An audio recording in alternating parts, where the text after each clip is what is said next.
শুনলাম যে আপনারা বলেছেন যে ফ্যাসিস্ট শেখ হাসিনা সেখানে আশ্রয় নিয়েছে, সে যাতে বাংলাদেশের বিরুদ্ধে কোনো বক্তব্য না দেয়, সেটা তো ইনশিওর করার দায়িত্ব আপনাদের। আর তাহলে তাকে বাংলাদেশি সরকারের কাছে হস্তান্তর করে, সে তো আসামি, সে তো বাংলাদেশে গণহত্যার আসামি। কাজে বাংলাদেশে তাকে আপনারা সরকারের কাছে আপনারা তাকে হস্তান্তর করেন, আর না হলে ওইখান থেকে যত উস্কানি দেওয়া হচ্ছে সেগুলো বন্ধ করেন। আপনি পুশিং করেন, পুশিং করে যে আওয়ামী লীগের যে সমস্ত নেতারা আপনার দেশে যে আশ্রয় নিছে ওদেরকে পুশিং করেন না একটা একটা করে। ওই মাথাভাঙা ওবায়দুল কাদের আছে, আরো অনেকেই আছে, তাদেরকে পুশিং করে পাঠান, তাদেরকে একটু আমরা আদর আপ্যায়ন করি ভালো করে। 17 বছর তো আমাদের আদর আপ্যায়ন করেন জ্বালায়, আমরা এখনো সেটা ভুলতে পারতেছি না।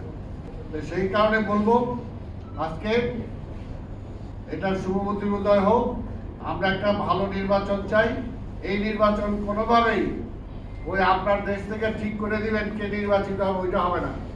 এই কারণে আপনি গুসা করলেও কিছু আসা যায় না।